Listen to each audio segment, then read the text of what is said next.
Hi, and welcome to the Hoop Circle. And today's special guest is coming all the way from Ohio in the USA, and it is the awesome Rachael Lust. Hello. Hey, How are you doing over there today? I'm doing pretty good. How are you? Yeah, very, very good. It's lovely to have you on the show. Thank you for being here. Yes, thanks for having me. So you started hooping in about 2011. How did hmm you discover hooping, and what was it that you were doing that led you to hoop? Um, I was kind of just a random thing. I saw somebody spinning fire poi, and I had heard about fire hooping. So I saw the poi spinner, and I was like, "Oh, I'm going to start fire hooping." And then I didn't really hula hoop at that point, so I just went out to the dollar store, bought a cheap hoop, came home and practiced for a little bit, and then which eventually led me to searching YouTube for hula hooping videos, and then it kind of went from there. And were there any particular hoopers who you were learning from either in person or online when you first started? So when I first started, I didn't know any other hoopers. I think one of the first videos I saw was probably Katie Sunshine or Lisa Lottie, those viral videos that they had on YouTube. And then I started digging more. And then once I discovered Brecken, it was like, whoosh, like it just like ignited this thing in me. And she was like so like athletic. And I, I think it was Brecken's like hoop demo reel. I don't know if you know which video I'm talking about, but it's pretty Yeah. iconic. And that got me really going. And then when I started digging through more of her videos, it led me to Tiana Zoumer. And then it was just from there, like it went a little crazy. And was there much of a hoop community and many other hoopers in Ohio? What's it like over there? No, I didn't know any other hoopers for a long time. So I think it took a couple of years for me of like posting on Facebook and stuff like that before I started to find other hoopers. I still don't really know any around here, but if I travel an hour or two, there's little pockets here and there. And I'd say within hooping, you're kind of best known for, along with like your amazing breaks and very kind of fast dynamic hooping, or the acrobatic stuff that you do. Did you come to hooping from a background in acrobatics and sports or anything like that? Yes, so I was a competitive gymnast growing up, and my mom's actually a gymnastics coach. So that was kind of my life as a kid. And then when I got older and I quit gymnastics, I kind of felt like I didn't have like that identity anymore because I was always like the girl who did flips. And then once I found the hoop, it kind of filled that void that I had been experiencing since I quit gymnastics. So, and then I started to kind of get those skills back and start integrating more flips into the hoop. Oh, lovely. That's really awesome. And I'd say that gives you such a unique style of hooping, especially within the hoop dance kind of community. It's really, really impressive. Yeah, you don't see a lot of it. I mean, there are some people out there that integrate it, but there's not a lot. So it does kind of set me apart, I feel like, a little bit in that way.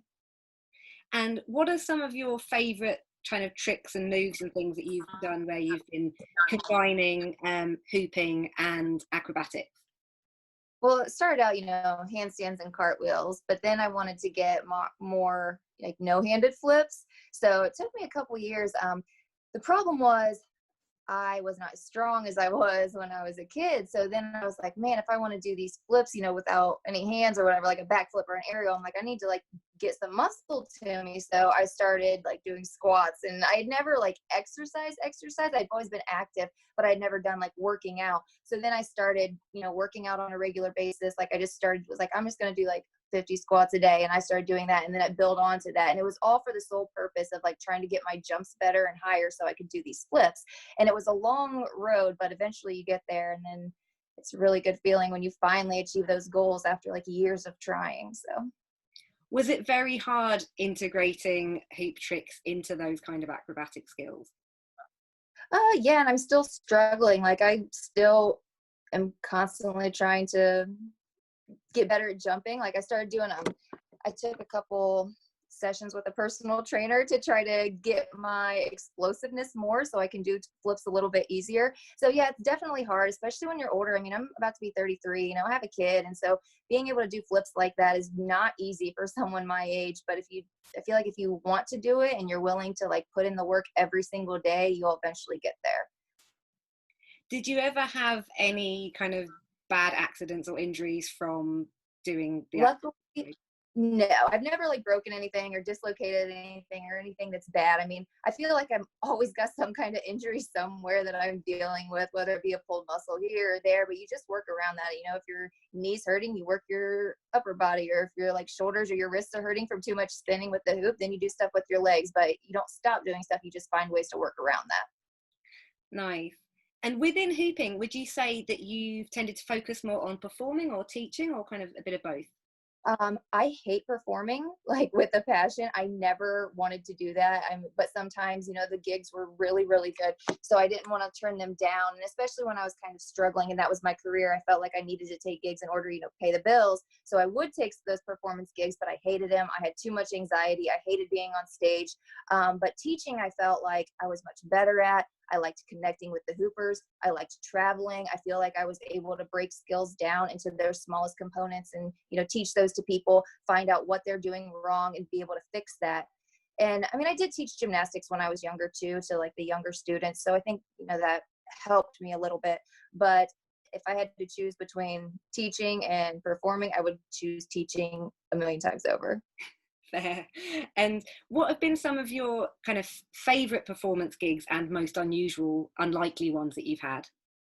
So I did get the opportunity to perform at an NBA halftime show, which was like my first big performance. It was a huge game, and I was sick from it though. Like I get sick and I get like, I'm going to throw up. And I hate that feeling and that anxiety where you feel like you're going to pass out or you're going to like vomit on stage in front of everybody. But at the end of the day, like I'm glad I did it, but I don't want to book any more of it because I can't stand the anxiety with it. But I got to do that. That was probably my biggest one. And I've got to perform at the Arnold Sports Festival probably 5 times. So that was a big one. And then I got to do a commercial for the Olympics back when they were in Rio. So that was pretty cool too. So wow, that's an impressive. And I was so nervous for that one too. And I almost didn't want to do it, but I'm like, I cannot be 80 years old and look back at my life and be like mad at myself that I didn't do something because I was too scared. So no, that's a very good point. And in terms of teaching, like you've gone from teaching tours to last year you ran your own hoop festival. Can you tell us a little bit about that? Yes. So I know that I had people, you know, when I first started hooping, they're like, why don't you do a hoop camp or something? And I never felt like I was ready. So my progression with teaching, I started out, my very first workshop I did, I think I had 8 people there. I think my second workshop, I had like 11 people there. By my third one, I had 20 people. And then they just grew and they started selling out. And then I think year 2, I sold out almost every class I did. And I had to like build that following up with people and teach all over. And I managed to meet, friends from all over the United States. And, I eventually went on to Europe and I did a short tour there. So I met people from there, but I felt like it kind of built up my credibility. So people knew that, okay, she does put on a good class, she's organized, she follows through. And so I waited 5 years after I was into the touring before I decided, okay, I'm ready for that next step to be able to put on a hoop camp. And I don't think if I would have tried that in year 1 or 2 that I would have had the attendees that I did, because I hadn't, made quite a name for myself yet. So I think you have to go in those steps in order for people to trust you and to give you, their money to be able to do something like that. And Full Circle was awesome. And what kind of vibe was it? Did you have camping? Was it like, how long was it? What kind of stuff did you have? So it was a 5-day retreat and there was cabins. So people stayed in the cabins. We had workshops. There was a pool. I had lots of amazing instructors that came to it, Morgan Jenkins, Lee Jeffries, Hoopalicious. There was so many other people. I don't want to, name a lot of names because I know I'm going to forget people, but there was a really good crowd and it went off. There was no major issues. It was a stressful thing to put on something like that. And it's a big financial risk to put on something like that as well. But overall, I think it couldn't have gone any better than it did, especially for a first-year event. Is it something that obviously once global pandemic situations are over that you'd be hoping to do again in the future? Yes, and I wanted to do one this year. We had a really amazing area that we did it in 2 years ago. The campground was just perfect. There was a huge pavilion. The cabins were great, and it was a really great price, and it was a good location, and I loved it. But then they shut that location down when I was there, they told me that it wasn't going to be available the following year. And I tried to scramble and find a different location to do it, you know, this summer, but I wasn't able to find one in time. And I just didn't feel comfortable putting together an event at a location that was not good enough. So I didn't want to disappoint anybody. You know, we had a really amazing event. I didn't want it to go down from there. You know, luckily, I'm glad that I wasn't able to find something, because I would be in a really big financial pickle right now with the COVID thing that's happening. So it's probably a blessing in disguise that I wasn't able to find a campground to replace it. But I do want to start looking for another one. So hopefully next summer or the year after, I would be able to put on another event like that. Oh, fantastic. Well, we look forward to seeing it in the future. Definitely. That sounds great. And in terms of what tricks and things you're working on at the moment within hooping, are there any things that you're kind of currently excited about or working on? Yes. When you first start hooping, you know, there's so much to learn, and you can learn tricks, like you can learn 10 tricks a day, you know, when you first start out. But then once you feel like you learn a bunch of them, they get harder, and then you can't learn them as quickly. And the ones that you do want to learn take a lot more time. So still really working on the flips, like, you know, a cartwheel with no hands, which an aerial, I can do that with the hoop. So right now I'm kind of working on a standing back flip with the hoop in my hand. Wow. So, but it just takes a long time. Yes, I'm definitely. getting there. I can do it on a mat, but in order to like get over that mental block of taking the ground, I just can't get there yet. So it's like physically I think I can do it, but it's just my own mind holding me back from doing it on the ground. So that's just something I've got to overcome. Oh, totally. And that is completely fair enough. I can't even do a handstand or a cartwheel properly, so it's completely mind-blowing to me. In terms of hoopers that you've picked, obviously I asked people, not just for hoopers, but if there's anyone who's like a cabaret performer or a gymnast or anyone who inspires them, you've given us a really great list, and I've already become a little bit obsessed with one of them I hadn't heard about before. So the first one that you mentioned is Brecken Rivara, and Yes. what is it that you love about her hooping that inspires you? The first one I saw of her, I just felt like it was really athletic, and I really liked that. And she was just so smooth and clean with everything she does. And I thought she was the best when I was watching these videos. So I really liked her. And then I got to meet her a few times, and I really love her as a person too. And just seeing her hoop live and freestyling, it's just like, oh my gosh, like she's so good. And she doesn't post enough videos, but she's so good. No, definitely. The second hooper that you've picked is Tiana Zoumer. Yes. One of my major inspirations when I first started hooping. What is it that inspires you about her hooping? She was just so ninja-like, and I think she was the first person that I ever saw do breaks.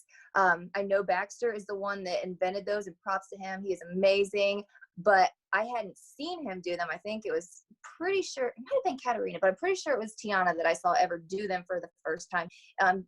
It was the video that I shared with you. It was the one with Brecken and Tiana in Mexico City. And I'm like, who's this girl? And she just like busted out these breaks and this real whippy type stuff. And I was just like floored, like, oh my gosh. Like, and then I just was obsessed with her. And all I did was watch her videos over and over and over again and try to be like Tiana for the first few years of my hoop career. No, totally. I remember being completely obsessed with her YouTube videos when she had the really long hair and she was doing like lots of shapes with the hoop, and yeah, just so unique and yeah, amazing.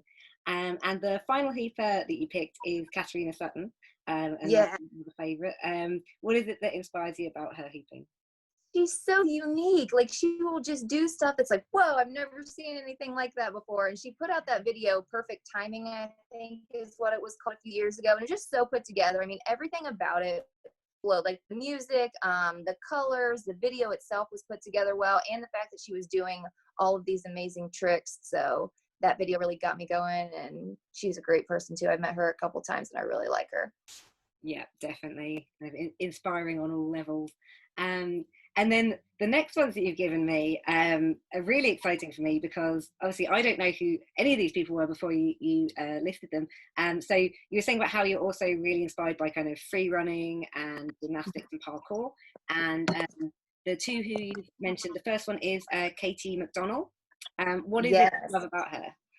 Oh my gosh, she can do so many flips. Like, she's just really inspiring. Like, all her videos are just all these cool flips that she does for parkour and free running. And I'm like, I wish I could do all that stuff. I'll never be as good as her, but I'm gonna try.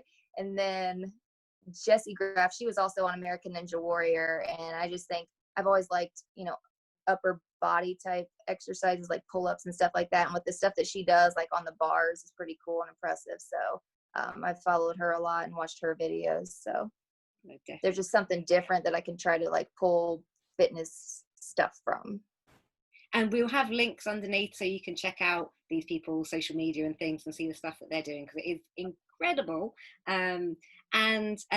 Yeah, in terms of what you're working on in terms of athletic things and gymnastic things, like what kind of stuff are you focused on at the moment with that aspect? Right now I'm just trying to build up the muscle in my legs to work on my explosiveness. And I kind of like briefly mentioned it, but I do work at a gym. So, we have personal trainers there, and I'm like, I need to book a couple sessions. I said, help me work on my vertical. I said, help me jump. So he's been showing me different exercises I can do and try to get, my jumps higher. So I can't ever get off the ground. It's a lot for me. Some people I feel like just have the natural ability to jump high, and I do not have that. I have to work really hard at it. So I'm still trying to do, I don't know if I'll ever be able to pull this off, but I would love to be able to, run up a wall and do a backflip off the wall. That's always been like a dream of mine, but it's hard to do, especially when you're older. But, I guess if I really wanted to, I probably could, but I need to get over my own psychological things in order to be there. Well, I don't even know how you start with that. Do you have to do it with like a harness so you can get used to flips, or is it just a case of like, how do you even get? I don't know. That's where I'm like struggling. I guess I would just have to go up and like get spotters and have somebody like help me. I have watched a couple tutorials on it, but to just go for something like that when you've never done it before is obviously scary. So I would need help from other people to be able to like hold me so I don't crash and burn. But yeah, no, that's we'll see. Totally fair enough. And how has your kind of hoop journey gone recently? I know you're saying that you're working at a gym now and you're running that. Like, what kind of things are you doing with the focus of your time? So after Full Circle, I kind of stopped hooping. I got a job at a gym, which I do like, but I'm gone from like 7 a.m. till 8 p.m. every day. And I used to be at home all the time, and my life revolved around hula hooping, and I would hoop, 4 to 6 hours a day, every single day. That was all I did. And now when you're gone, 60 plus hours a week, and then by the time I get home at 8 o'clock at night, I feel like I have to, get my kids some food and put them to bed and then get ready for the next day. And there's not time to do it. And I hate to use it as an excuse, like there's not time, because I feel like if you really love something, you will find time. But it is really hard when, you work as many hours as I do now. No, definitely. And especially if you're working doing something that's also very physical, it's like there's only so much energy you can put into things in a day. Well, that's the thing. I thought when I got this job taking over this gym that I would be like, oh, I get to work out all the time. I'll hoop all the time. But the business side of it, it's not like that. I'm always on the phone. I'm always on the computer, always doing customer service stuff. So I'm not exercising as much as I do. I feel like I'm sitting at a desk 8 hours a day. It's a little depressing. But overall, I like the atmosphere. I like being in the gym. So we'll take it. No, that's totally understandable. And I guess it's gonna, with all the things that are transferable skills, it will also feed back into things like being amazing at organizing your own festival. When you're so used to having to organize everything with that other side of work, it's like you're going to be an organizational machine. Well, for Full Circle, I could not have done that without my staff. I had the most amazing staff that anybody could ask for. So I had Mindy Morgan. She was from Washington. She had been to a lot of my workshops. And I know that she's very intelligent and she's very organized and she's a go-getter. So I had her help me. My friend Rhonda, I met her at my very first hoop camp that I went to, like 2 years into my hoop journey. We were cabin mates and we just hit it off. We became really good friends. And then, I had this idea about putting together this Full Circle. And I said, do you think I could do something like this? And she said, hell yeah, you can. And I'm like, well, you want to help me? And she's like, yes, I do. So she was amazing. And then I had Veronica, who had hosted workshops for me in Connecticut. I think she had hosted probably 5 workshops for me. And she was always like on the ball. Like she she would always have good venues for me. You know, she was very organized. She would reply quickly to me. And so I handpicked her to help me because she was one of the best hosts that I had ever worked with. And I'm so glad I did, because she ran like the transportation side and the logistics of, you know, the shuttle buses and everything like that. And it was just really nice to be able to get that off my plate. And I didn't even feel like I had to oversee her with that. I said, you need to handle all of this. And she did it like the most amazing job. Like, I'm sure it was very stressful for her, making sure everybody was getting to their flight, nobody was, you know, getting missed, you know, making sure all the bags were taken care of. And she was awesome. So if I wouldn't have had, you know, Veronica and Rhonda and Mindy helping me, I would not have been able to put it together as well as I did. Oh, that's really great that you had such a supportive team. And like, would you have any tips for people who are teachers who are just starting out touring? Obviously at the moment people can't do much travel and touring or anything, but in the future, like, are there any things that you think really helped you on that journey and made it so successful? Oh gosh, I'm not sure. It's tough. Like, sometimes you don't know if your classes are going to get filled, and it can be a risk. Sometimes you lose money. I don't know. As far as tips, I think maybe you kind of got to have something that's going to stand out. I think with me, it was my breaks, and everybody wanted to learn that. I'm not saying you can't make it if you don't have any specialized skill, but it's going to make it a lot easier if you have something that nobody else can compete with. So I didn't have a lot of people out there that were teaching the breaks, and, you know, I was better at them. So that was what they wanted to learn. And, you know, being able to play the social media game as well, and, you know, how to get views and that kind of thing. So. And what kind of tips would you get? Because obviously your videos have been huge, in terms of like good things people can do so that they can get their social media, their views to like boost up. I I was pretty genuine with everything. You know, I never set out, you know, with the intention to try to build a social media following. I just really liked what I was doing. And I think people could see that. Like, they can tell, you know, when they're watching, like, why you're doing something. If they see you smiling, you know, they're like, wow, this person really enjoys this. And then back when I was posting on Instagram all the time, you know, I would put drills on there every single day, so people would see, you know, that I'm putting time into this all the time. Like, it's not something that I'm just able to make a really cool video, but the actual what I was doing, like the actual moves were good. So I feel like sometimes, you know, people pay way too much attention to just trying to make a good video and trying to like, but they lack some, oh my gosh, I don't know how to say this. I feel like sometimes they put too much emphasis though on making the video look good, but they don't spend enough time on the skill. And yeah yeah, no, I completely get what you're saying with that. I think especially when people feel like if they have to be constantly putting something out, if they don't have a million things to be putting out there, then maybe sometimes that's what comes across. And yeah, no, I definitely, that's some useful tips for sure. And in terms of videos, that leads nicely to our selected videos of the week. And your first one is like one of my favorite partner hoop performances of all time, and it's the Tiana and Brecken hoop performance at Mexico City. What is it that you like about this video? Obviously I love Brecken, but it was that part where Tiana, in the middle of it, she came, and I was like, never seen her before, and then she busted out all this ninja shit, and I was just like, oh my gosh. So that was what really got me watching that video over and over and over, because I don't think I'd seen breaks before that, and I'm just like, what was that? So awesome, we'll take a little look at that.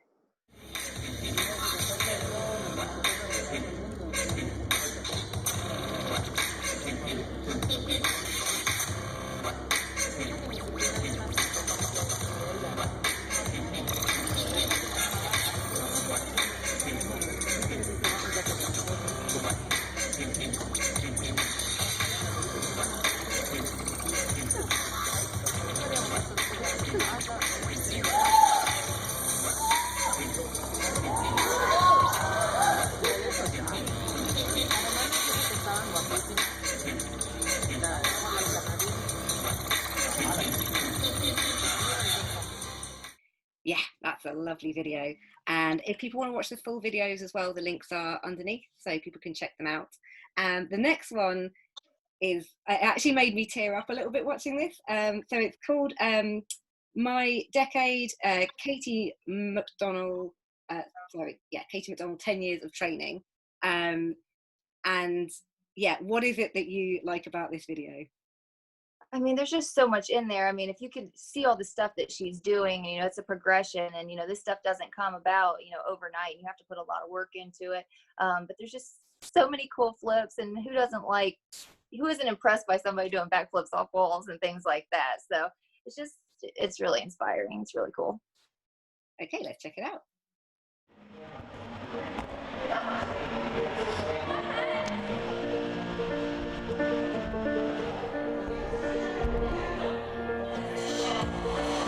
Now top rock.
Awesome.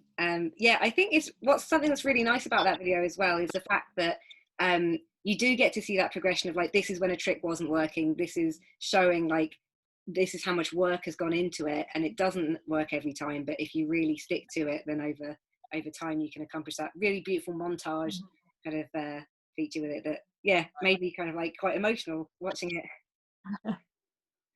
And your final one it's not one specific video. We picked everything by Benedikt Bence, or Ben Cirka.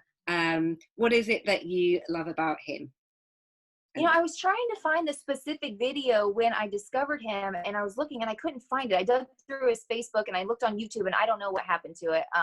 But he was one of the first people that I saw doing some really crazy acrobatic stuff like aerials and, you know, no-handed front walkovers, and I was just like, oh my gosh, this guy is so amazing. And then so I started following him on Facebook, and then he's always just posting little clips of, you know, just really creative stuff that I can't even like wrap my brain around. And I will sit there and I will just try to slow motion play some of the stuff he's doing, and I'm just like, I don't understand it. So there was a while, you know, a few years back, I was like begging him to come to the United States and teach. I'm like, I will do anything to try to help you out and get you over here. And it never really worked out, but he would be amazing to learn from. No, definitely. And we're going to just show a little montage now of a few of his tricks. So check these out.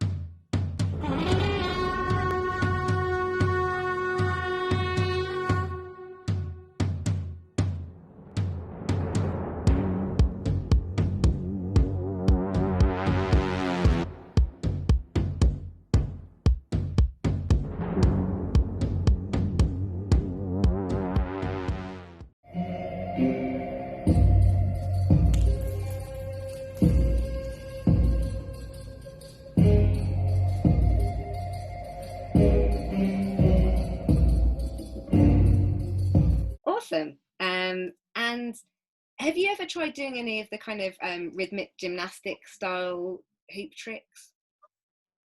Not so much, because with rhythmic gymnastics, you're not allowed to do any flight skills, which means that you're not, I mean, you have to have like, I mean, you can do leaps, but you have to have like a foot or a hand on the floor at all times. So backflips are not allowed in rhythmic gymnastics.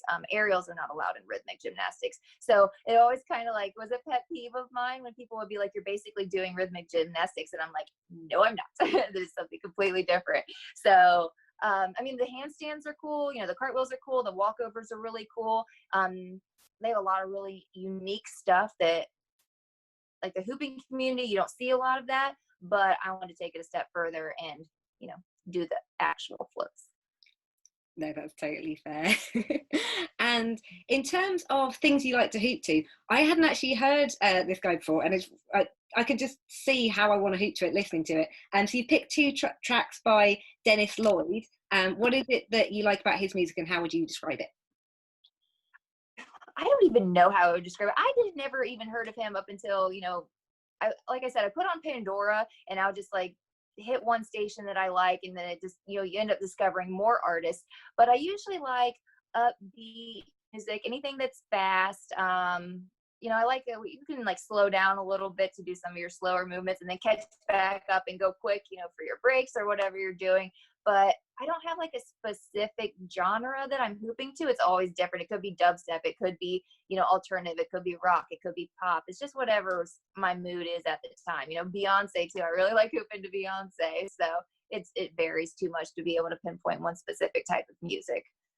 Yeah, I think this has got like, it's got nice dynamics to it where you can, which is why I would like to hoop to it, because I think you kind of get the idea of, okay, it's got some nice slow bits, it's got really beautiful vocals. Again, we've got links to that underneath if people want to check it out for some new hoop-spiration music. And in terms of like hoop goals and things that you'd like to achieve as kind of like a hoop bucket list, is there anything in terms of performing, teaching tricks that you would like to achieve within your lifetime? You know, there's not, and I don't like it at all, because I've always been such a goal-oriented person. You know, I always had something that I was working towards, and eventually it got to the point, like I put out my video Groove 2, I think 2 years ago, and I worked on that so hard. Like I was doing a couple flips in there, and after I put that out, I was just like, I don't know where to go from here. Like I don't have anything that I'm really working towards, and it really sucked because I want to have something to work towards every day. And I don't know if I'm just like kind of lost my inspiration, but I just like, I don't have anything right now besides, and I know I said I'm working on flips, but that's not something that, there's nothing like super exciting right now that I feel like I'm working towards. And I would really like to be re-inspired again, but I'm stuck in a rut right now as far as hooping. And I don't know what, I mean, I still love it, but it sucks that I feel like I'm not really working towards anything specific. I think a lot of people can identify with that as well, because I know that, you know, there's those kind of peaks and troughs when you're hooping, and you get to kind of plateaus where you're like, where do I want to go with this now? Or you suddenly just takes having the right time in the right practice space, or maybe around someone else who inspires you with what they're doing, and it completely changes. And when you're not getting those moments, I think it's quite easy to feel like that for periods of time. Yeah, but I guess my advice for people stuck in that situation is keep drilling, keep practicing, even if you don't have like, even if you're not reaching that low today, even if you're not like super like, you know, excited about something, drill tricks, then work on your strength training. At least do something though. So, and then when you do like get reignited again, then, you know, you didn't like just waste that time before sitting around not doing anything. So a lot of times when I would, you know, go through my, you know, my down times, I would just keep drilling tricks and try to perfect those. I mean, you can always get better at the tricks that you're doing. Even if you're not learning anything new, you can always get better at what you already know. So that would be my advice for people. Oh. And is there anyone who you would love to see interviewed on future episodes of the Hoop Circle, who you'd like to know about their hoop journey or what kind of stuff they're doing? You know, Tiana kind of dropped off of social media, and for a while there, I was thinking she's gonna be back. She's just like laying low, and she's gonna come back, and she's gonna blow our minds one day. And now, I mean, it's been a while, so I don't know if she's even hooping at all anymore. Maybe she just got tired of the social media thing, which I totally understand. Like, because it is like, it's a lot of pressure when the spotlight's on you, you know, trying to do hoop things and feel like everybody's watching you. So sometimes I feel like I did in hooping more when I didn't have people waiting to see what I was going to do next. So maybe she needed a break from social media, but I hope that she's still hooping. And if she would make like another video again, that would be amazing. But I am curious as to what she's doing in her life now. So I don't know if she's even like responding to people on Facebook. I don't know. I don't reach out to her, but if you want to reach out to her and see, that would be amazing. No, definitely. I'd love to have her on the show, and I haven't seen her in ages either, so it would be great to catch up with her for sure. And in terms of what you're doing with your life at the moment, are there other things in life that you're passionate about now that are kind of your goals for the next couple of years? I just want to keep continuing with my strength training and try to get better. I'm not getting any younger, so I would like to be able to, do these flips before I get too old. But right now, my focus is on work. We just opened this gym a year ago, so I'm really focusing on that and trying to, make sure that my members are always happy. My members are achieving their goals. So even if I'm not achieving any goals right now, I'm at least trying to help other people achieve goals in their life and support them. So the gym's a really nice atmosphere to be in, and I do have an amazing hoop room that I can go and hoop in during my lunch break for a little bit. But the problem with that, though, is when you run your own gym, you can't get alone time because people like keep coming up. Like, even though it's like, I'm off the clock, this is my lunch break, like people are still coming up to you like, hey, can you help me with this? Can you help me with that? So you get interrupted constantly. So, but it's okay. I mean, I like the people, but you don't get like your alone time there. No, that's fair enough. You need to like go there at night, lock the whole place up, and just have a jam. Awesome. I would. We're 24/7, so I can't like even if I shut the door. I will shut the door in my office, and people will just open it up anyways. And then it's like, "Can you come help me with this?" But that's just part of the game. So no, that's totally fair enough. It was such a pleasure to have you on the show. Thank you so much for joining us. no problem. Thank you so much.